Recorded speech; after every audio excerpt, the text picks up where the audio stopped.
Qué tristeza y qué indignación es la que se percibe en el padre de Luana, esta pequeña de 12 años que según sabemos ha sido operada y que está luchando con todas sus fuerzas por seguir viviendo después de la terrible caída, en teoría caída, y digo en teoría porque eso está en investigación. Pero ahora vamos a presentar la polémica de la semana.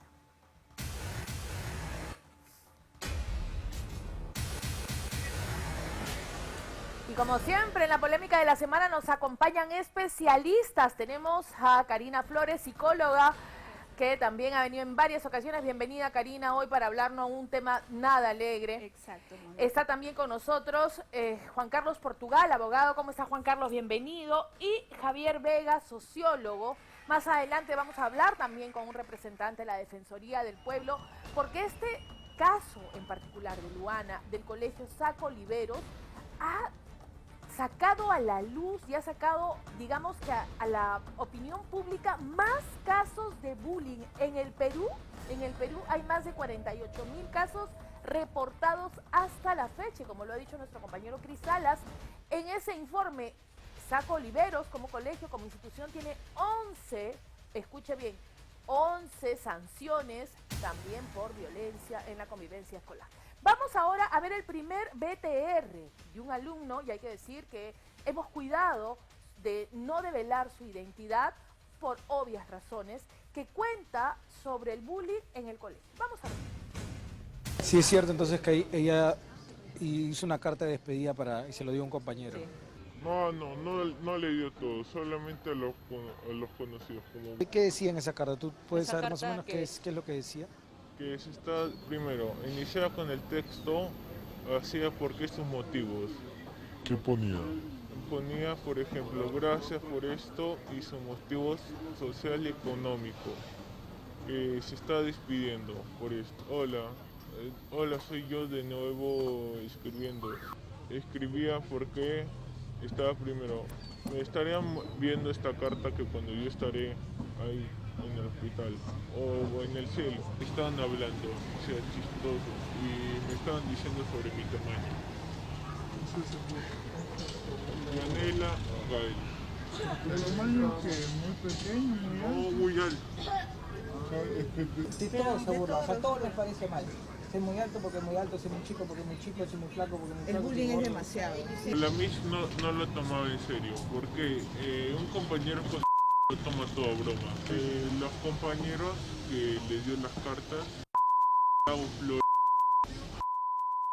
Fabi, González, Biche. Bien, ese testimonio ha sido obtenido en la puerta de la sede del Colegio Saco Oliveros. Este alumno es también del mismo salón de Luana, del mismo colegio de Luana, quien ha hablado abiertamente de lo que ha vivido, que él ha querido, como lo hemos visto, ha querido suicidarse. Estamos hablando de que, como bien lo ha dicho el papá de Luana en la declaración que ha dado al sexto día, que podía haber sido una tragedia masiva. Karina, yo quiero empezar contigo porque creo que acá hay demasiadas aristas que tienen que ver con el lado psicológico.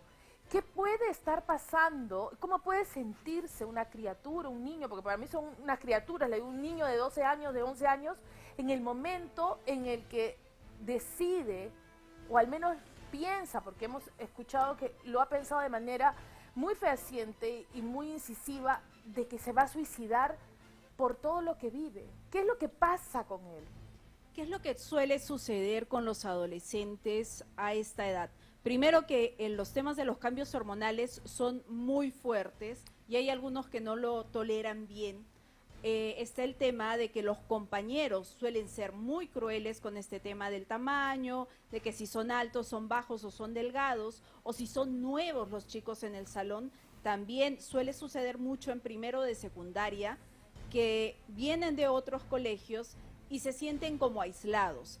Cuando un adolescente está pasando por esta tensión, por esta frustración, probablemente esté llegando a grados, como en estos casos, de depresión, donde ya no hay forma, no hay salidas para las situaciones que ellos están teniendo o las experiencias por las cuales están atravesando. El papá de Luana en sus primeras declaraciones dijo de que él trataba de acercarse a su hija y su hija le decía que siempre estaba cansada y que solo quería dormir. Esa es una alerta Esa es que nos habla de una depresión. Sí, esa es una de las grandes alertas que nos hablan de la depresión. El aislamiento, el que como hijos los chicos quieran decir, ¿sabes qué, papá? Estoy muy cansado, me voy al cuarto, y se encierran en su habitación, es parte de los indicios de la depresión. Ahora, aquí el colegio tiene muchísimo que ver, porque se supone que si el área de psicología tiene que estar pendiente de qué es lo que sucede con los alumnos. Para esto están los tutores, que son los que derivan al área de psicología si ven a un alumno que está más aislado, que está más callado, que está más cabizbajo, porque la idea es darles soporte para que ellos puedan desarrollarse adecuadamente durante todo el año. Más aún con los alumnos nuevos, siempre se tiene una prioridad desde el área de psicología escolar. Yo le quiero preguntar aquí a nuestro abogado el día de hoy, a Juan Carlos Portugal. Acabamos de escuchar que hay 11 sanciones por el mismo tema en el Colegio Saco Oliveros en todas las sedes. Eso habla de que probablemente no haya una convivencia adecuada como política institucional, y digo habría porque no lo sabemos, no estudiamos ahí, pero 11 sanciones es que las cosas no están llevándose de la mejor manera. Gracias por la invitación. Acércate un poquito más el micrófono. Ahí, Muchas gracias por la invitación. Ahí me parece que hay una falta de política institucional de especialización en este tipo de problemas. Cuando uno tiene un tumor, no acude a un dermatólogo, acude a un oncólogo. Cuando no hay profesionales especializados en materia educativa, tienes a una persona inexperta o con poca experiencia que trata estos temas. El dato de 11 sanciones te habla de una reincidencia en el tiempo, te habla de una inacción institucional, te habla de una falta de capacitación de los educadores, te habla muchísimo mal del Consejo Educativo Institucional, que es la ley 29719, que es la ley que determina la convivencia sin violencia en las instituciones educativas, exige que exista un Consejo Educativo Institucional, que reporte, que comunique. 11 registros te habla de una reincidencia y por supuesto habla de una política no especializada. Y de una inacción de parte de la persona o las personas que están a cargo del colegio. ¿Cuál sería la sanción, independientemente de que si a Luana la empujaron o ella decidió saltar? ¿Cuál sería la sanción que le corresponde al colegio? Porque le corresponde una sanción, porque sucedió en su institución, número 1, y número 2, todos sabemos que tiene que haber o personal de seguridad o un auxiliar en cada piso. No puede haber convivencia de tantos niños sin que no haya seguridad. Por supuesto, a ver, son dos alternativas de sanción y no necesariamente son sanciones de carácter penal, porque acá a la gente le gusta la carnicería y le gusta la guillotina.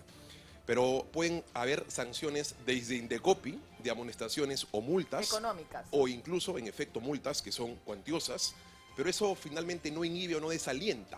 ¿No es así? Porque pueden haber instituciones que tienen cierta riqueza o solvencia económica para sufragar esas multas. E incluso en situaciones extremas, como la reincidencia, por supuesto, pueden haber hasta cierres definitivos de las instituciones educativas. Lo que pasa es que escuchar eso es muy desalentador, más aún, y me pongo en los pies del padre de Luana, y la razón es porque, caray, mi hija se debate entre la vida y la muerte y solamente le van a cobrar una multa, independientemente de que sea millonaria o no, a los adultos responsables de mi hija durante el colegio. O sea, siento que el Estado está fallando. Mónica, interesante la reflexión que haces. No solamente hay una amonestación al órgano corpóreo, es decir, a la empresa como institución, porque claramente los directamente vinculados, esto es, el director, los docentes y los propios padres de familia de los menores de edad, no tienen una responsabilidad de carácter pecuniaria porque la asume el colegio. Pero sí hay una responsabilidad penal que ha generado que se levante la ceja sobre el particular. Los directores asumen condiciones de garante respecto de sus educandos. La nana respecto del bebé que custodia, la enfermera respecto del paciente. ¿No es así? El médico o el doctor respecto al paciente. Los directores asumen una condición por la vulnerabilidad de la custodia sobre los educandos. Y en ese sentido, si es que hay registros de reincidencia con resultados muertes, estamos hablando de homicidios que pueden haber sido causados por las faltas de prevención o de política a Pero la propósito falta estos de prevención, acontecimientos. de política y de seguridad está clara. La niña subió hasta el piso cuarto en horario de clases con todos directores, docentes y compañeros de colegio en el colegio y saltó o la empujaron. Independientemente de eso, el colegio no puede solamente hacer... bueno, escuchen esto porque tenemos las declaraciones de una vecina que vive cerca al colegio, al costado del colegio y que tiene cosas muy interesantes que decir, porque tienen que ver con este caso directamente. Vamos a ver. Tengo una grabación de lo que han hecho el bullying. ¿Dónde lo hacen? ¿Por acá? Salen de acá como cabras gritándonos, señora, vivimos cerca las dos. Acá en la esquina de mi casa lo llenan de huevo toda la pared, en el carro tengo que estar lavando constantemente en mi carro. Porque ¿Pero qué, lo tiran contra la pared o contra ellas mismas? Contra ellos mismos, pero es tan Pero brutal como se agarran. ¿La autoridad del colegio? Yo vine a quejarme donde el tutor y el tutor les hizo limpiar, les justificó, pero... Entonces el tutor sí las reconoce. Sabe, las No, pero sí tutoras. sabe, las identifica, las puede identificar. Sí, ellas las identifican. Seguro que le han hecho a la chica o la han tirado. Hijo, no hay otra cosa. ¿Y sabe qué? Acá les tapan, las profesoras les tapan, les ¿Por qué los justifican. taparían? ¿Por qué las taparían? Por hacerse escándalo, por no cuidar, por no trabajar. Para no trabajar. Yo soy maestra y le dije, yo soy maestra. Ajá. Jamás se puede permitir estas cosas. Ahí está el testimonio de una vecina que convive literalmente al costado del colegio Saco Oliveros de Salamanca. Vamos a pedirle a Javier Vega que nos explique, que nos hable un poco de algo muy interesante que nos decías fuera de cámaras, que era que este colegio tiene un enfoque científico y que de alguna manera al ser más competitivo, porque se buscan resultados, podría generar más posibilidades de bullying dentro de las aulas.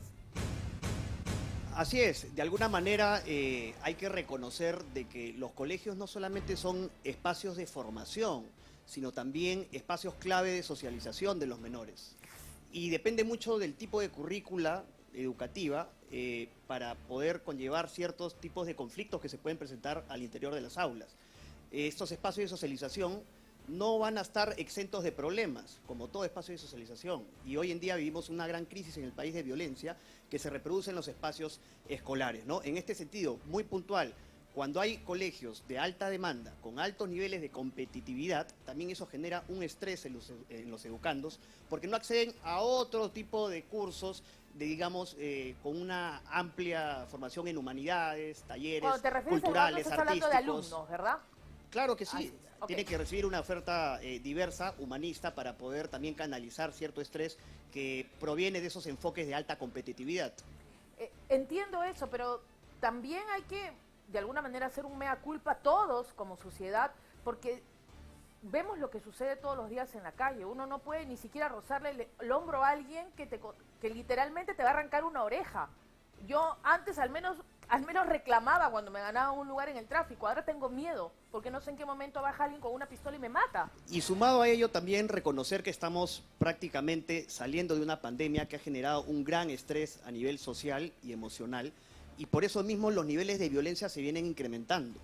Es por eso que hay que tener mucho cuidado, como decía Juan Carlos, a nivel educativo, en implementar políticas de prevención de la violencia en los colegios que puedan abordar esta temática de manera integral. Yo tengo una teoría, y de repente es solo una teoría. En mi opinión, se redujo muchísimo personal en los colegios durante estos años de pandemia. Este año que ha habido el regreso a clases, me parece a mí que como recién los colegios van a empezar a ganar dinero, están recuperando, se ha reducido personal y este tipo de cosas, porque hay que decir, está sucediendo, no hay quien los cuide. Están recibiendo la misma cantidad de alumnos, pero no tienen la misma cantidad de personal. Y justamente para hablar de eso vamos a recibir a un representante de la Defensoría del Pueblo, Alberto Huerta, ¿verdad? Huerta, representante de la Defensoría del Pueblo, para hablar cómo eran los colegios y cómo están los colegios en este año que es post-pandémico literal. Se ha dado paulatinamente el regreso a clases de los alumnos. Claro. ¿Cómo estás? ¿Cómo Bienvenido. está? Gracias. En el año 2019 la Defensoría del Pueblo emitió un informe sobre el tema de la convivencia escolar basada prácticamente en el bullying, ¿no? Porque la violencia escolar es amplia. Entonces, ahí nosotros detectamos que la norma, al tener un carácter preventivo, o sea, previene estos casos, no se estaba cumpliendo, ¿no? Hicimos las recomendaciones al Ministerio de Educación, ¿no?, a todas las unidades de gestión educativa del país para que refuercen las acciones de prevención. ¿Por qué? Porque las escuelas tienen que nombrar a un responsable de esta convivencia escolar, ¿no? De lo que hablábamos. Claro, de lo que estábamos hablando. Hacia el año 2021, sobre la época de pandemia, evidenciamos el ciberbullying, ¿no es cierto? También se hicieron las recomendaciones porque tampoco se reforzaba el tema de una inspección o valoración del tema escolar. Permíteme detenerme ahí, que esto me parece muy interesante. Durante el año 2020 y parte del 2021, que los alumnos no iban a clases, me dice usted, Alberto, que Sí, detectaron casos de ciberbullying. Claro, claro. En la página web del CICB, y hay que ponerlo claro, todos los directores de los colegios ingresan los casos a una página llamada CICB. En esta página del CICB uno puede detectar casos de violencia física, casos de violencia sexual, casos de maltratos hacia los alumnos, sea del docente al alumno o entre alumnos. Alberto, te pido un Sí. segundo porque tenemos justamente imágenes de estas páginas Sí, claro. de ciberbullying donde se maltrata alumnos y alumnas, hombres y mujeres. Vamos a verlo y después lo seguimos conversando. Confesiones Salamanca. Aquí tenemos las reales confesiones, todo es privado. Confieso que le mandé mi pack a Juan Javier mientras estaba en una relación. Perdóname, Sáenz. Confieso que Deza me parece una chica muy patética. Para detrás de tantos que no se sabe si le gusta él o el otro. Quiero el top de profesores giles. Propongo a... Quiero el top de las más... Propongo a... Esta página tiene que ver con Confesiones Salamanca, ¿verdad? Confesiones Saco Oliveros, me parece del Colegio Salamanca, Alberto.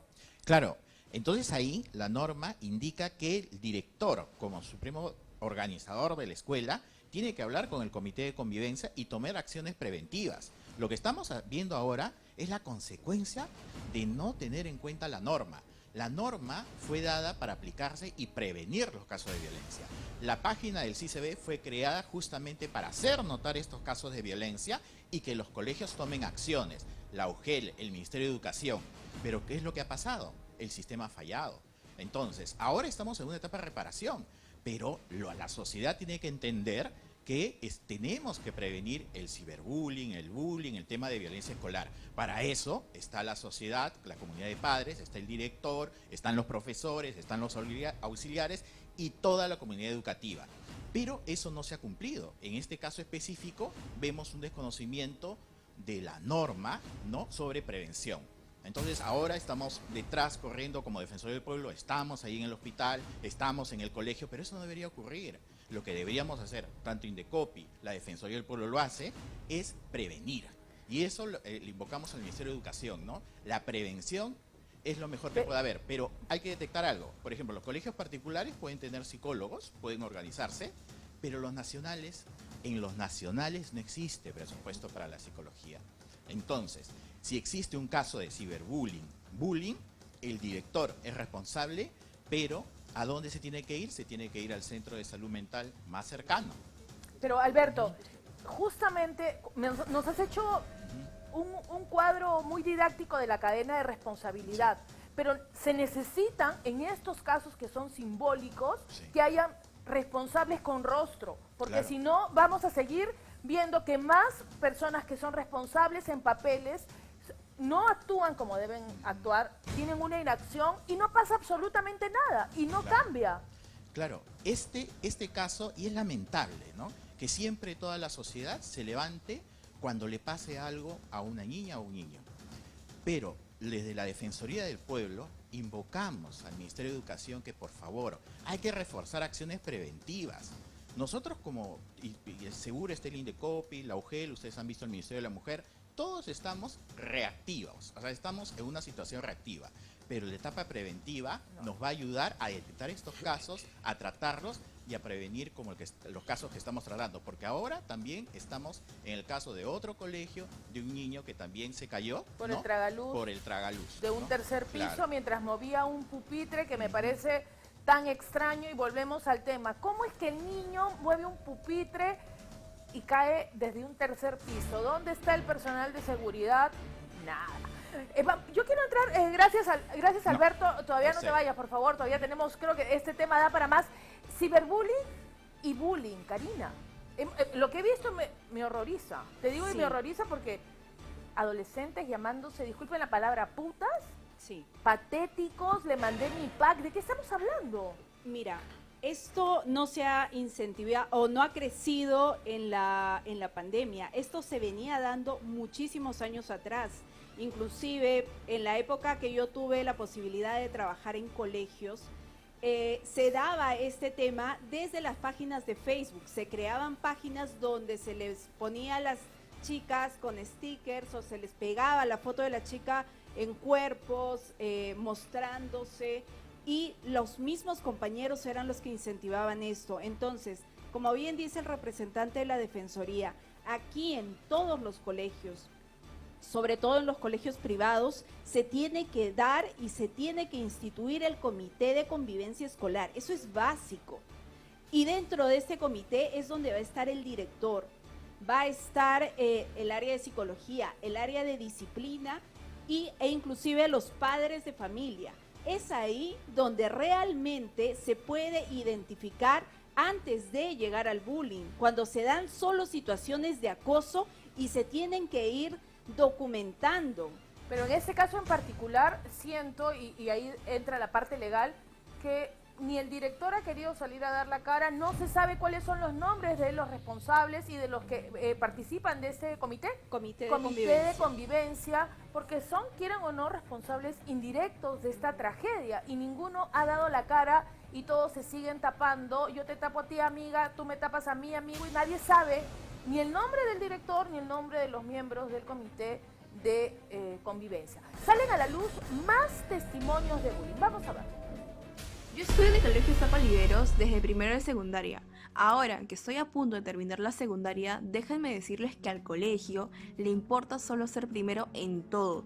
Y aunque a mí no me hayan hecho bullying, sí he visto casos, y déjenme decirles que hasta los más. Yo fui alumno en ese colegio en sus inicios. La gente se peleaba en plena clase y los profesores no hacían nada, solo seguían sus clases. La enseñanza es buena, pero en lo demás, pésimo. Mi sobrino es de la CDAT y también se fijan de la ropa. Y si el otro saca menos nota, lo hacen a un lado y se burlan. En ese colegio solo importa la nota. Lo que pasa alrededor no les interesa. Como mamá de otra alumna de primero de secundaria diré, en el salón de mi hija hay bullying. Mi hija me lo ha confirmado. A unos niños les dicen muy blancos, a otros cholos, indios, etc. Mi propia hija me ha contado que un niño de su salón le decía, no pareces peruana, fastidiándola. Yo le enseño a ignorar comentarios tendenciosos. Pero ¿qué tal con los niños que no? Mi hermana fue atacada físicamente en el colegio Saco Oliveros, sede La Victoria. La tuvieron que llevar de emergencia al hospital, donde el doctor le dijo a mi mamá que mi hermana se salvó de milagro de sufrir una parálisis permanente debido al Estado, y no hay psicólogos tampoco para la salud pública. Estas denuncias han salido a raíz del caso de Luana y han salido espontáneamente en la misma página del colegio, porque parece que, como nos dijo hace un momento nuestro invitado Juan Carlos Portugal, abogado, hay una cifra negra que no la conocemos porque no ha terminado en una tragedia como la que hemos vivido esta semana de Luana, esta chica de 12 años, esta niña de 12 años que cayó desde el 4º piso del colegio. ¿Qué hacemos? Entremos ya al terreno de la prevención, porque creo que todos somos actores de esta prevención. Nosotros como medio de comunicación, los profesionales que están aquí, los padres que nos están viendo en este momento en casa. ¿Qué debemos hacer para prevenir el bullying en los colegios y en realidad en todos los ambientes? Porque creo que el bullying va más allá del colegio. Sí, estos espacios, todos los espacios van a ser afectados por temas de agresión. Recordemos que el bullying es una consecutiva, ¿entiendes? En los colegios, una constante. Claro, una constante molestia, agresión, porque si no es considerado antes como acoso. Y eso es una de las cosas que tenemos que diferenciar un poco. dentro de la teoría, el bullying supuestamente tiene que darse una vez por semana, de manera consecutiva, por lo menos, o hasta unos 6 meses, pero de manera consecutiva. Antes es considerado acoso. ¿Y por qué? Porque justamente desde los colegios la idea es prevenir que a la primera situación que se presente se pueda manejar esa situación y no se llegue al bullying. Javier, ¿me querías decir algo? Sí, bueno, hay algo bien concreto que hay que señalar, ¿no? El bullying no sale de la nada, ¿no? Hay que preguntarse de dónde surge este fenómeno social, ¿no? Yo creo que es mi opinión como psicóloga, como les contaré que yo también he sufrido bullying de niña, me decían largo tiempo, porque como lo han dicho en el colegio, el que quiere maltratarte, te maltrata porque eres alto, porque eres bajo. Yo creo que tiene que ver con lo que los niños viven en casa. Alguien que agrede a otro menos fuerte que él es porque también es agredido en casa. Desde la sociología creemos de que el primer espacio de socialización es la familia. Y justamente lo que acabas de decir, Mónica, es muy pertinente porque tenemos que hacer un llamado a los padres de familia, porque también son responsables de la prevención de este tipo de actos, a través de la formación que dan a sus hijos y el ejemplo de no generar violencia dentro de los hogares. ¿Me quiere decir algo, Juan Carlos? Sí, hay un dato no menor, para que la opinión pública lo sepa en cuanto al concepto. La cifra negra de la criminalidad es aquella información que siendo delictiva o siendo infractora no se comunica, no se denuncia. Y esto me parece que es una cultura institucional del silencio. Cuando los menores no comunican que sufren de bullying y salen masivos comunicados a partir de un dato muy puntual, es que no hay una reflexión del padre de familia, es porque no hay un psicólogo en la institución profesionalizada esta o que comunique y que exija y exhorte a los menores de edad a que estas situaciones no son normales. Una vez que los propios estudiantes, los propios menores de edad, se desvinculen del temor, de la vergüenza, del encono y comuniquen estas situaciones, van a sumar también, pero no lo van a hacer justamente porque hay una cultura de falta de apoyo o de contribución para que estas situaciones sean mucho más visibles. Y ahí viene la principal reflexión, ¿cómo nuestros menores se van a desvincular del miedo, del temor a la denuncia, si nosotros los adultos sentimos lo mismo, vivimos en una idiosincrasia del mejor me callo, por lo que van a decir, mejor me callo, por lo que me va a pasar después. Yo sé quién robó en mi barrio, pero no digo nada porque después me van a robar a mí. Y ahí es que tenemos que entrar nosotros. Vamos a ver cómo orientan a sus hijos ante el bullying los padres de familia. Salimos a la calle a escuchar a la gente de a pie que vive esto en el día a día. Vamos a escuchar. ¿Y usted me contaba que su niño ha recibido un tipo de bullying en el colegio? Sí, habían niños que lo estaban molestando, como insultando, ¿no? Ajá. ¿Qué le decían? Negro. No, no es negrito mi hijo, es más claro, pero igual el niño, porque él no le quería prestar o ayudar en los exámenes. Ajá.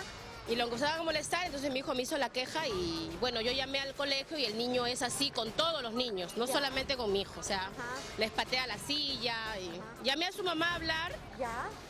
La señora es altanera, pero yo también la grité y le dije de que su educación que da su hijo es de su casa.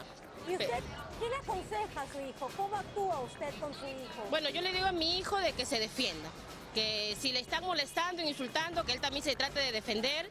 Ya aprendió a defenderse, pero desde que yo hablé con la señora, con mi forma, porque yo le hablé bien fuerte, le dije que si sigue el niño, lo sigue molestando, creo que hay una ley que los internan 6 años. Y si el niño no quiere que yo lo denuncie, o si la señora no puede, pues yo lo denuncio, ¿no? ¿Y cómo le aconseja si en algún momento él recibe un tipo de bullying?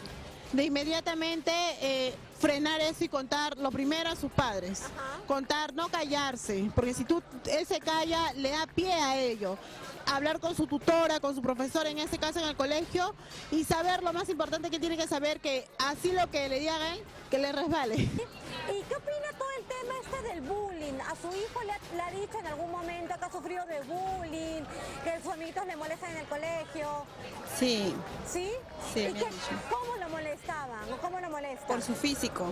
¿Qué le dicen? Le insultaban cómo era, le decían cerda, le decían gorda, le ponían muchos calificativos. ¿Y cómo le aconsejaba cómo tenía que responderle?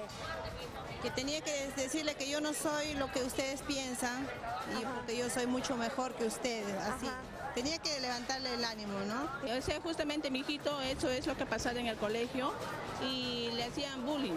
¿Ya? Como le agarraban de su piernita, otro que de su bracito y lo tiraban. A veces él se siente mal, pues, ¿no? ¿Ya? Se sentía mal y me iba a comentar a la casa.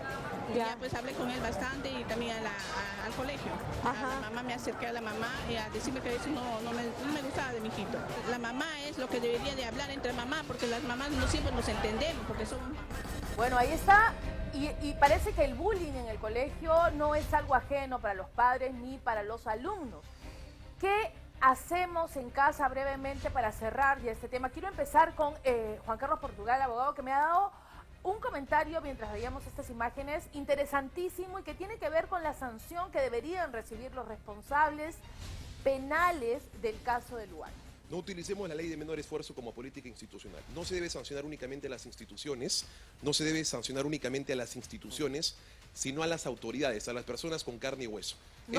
Eso desalienta e inhibe y promueve que los directores se pongan los pantalones para poder institucionalizar y profesionalizar la educación. Un dato muy puntual, que existan 11 registros y un 12º con resultado, ojalá que no sea de muerte sino de lesión, ¿qué genera? ¿Que tenía comunicación respecto a los actos? Sí. ¿Actos de inacción? Sí. ¿Falta de prevención? Sí. Es como garante de la educación de la institución o del colegio responsable penalmente de la ley. Gracias, Juan Carlos. Karina. Bueno, simplemente comunicarnos en casa y estar pendientes de cómo están actuando nuestros hijos. Si se esconden, si no quieren comer, si es que llegan con la ropa arrugada, si es que llegan con los cuadernos maltratados. Es importante, eso va a hacer que nosotros podamos identificarlo. Javier. Hay que democratizar los hogares y la socialización dentro de los hogares. Estos perfiles autoritarios, de hombres violentos, contra la mujer, etcétera, terminan reproduciendo estos nuevos significados de violencia en los espacios escolares, ¿no? Alberto, al público en general, ¿qué le diría un representante de la Defensoría en los casos de bullying? Bueno, desde la Defensoría del Pueblo les decimos a todos los padres de familia que denuncien estos casos. Tenemos que denunciar los casos por más pequeños que sean. Ya hemos tenido las características, nuestro niño llega mal, hay que denunciar y si no hace caso la autoridad, sea el colegio, sea la Policía Nacional o sea el mismo Ministerio de Educación, la Defensoría está para actuar inmediatamente, para prevenir y que se corrija dichas actitudes. Muchísimas gracias y hay que tomar cartas en el asunto desde casa porque la prevención empieza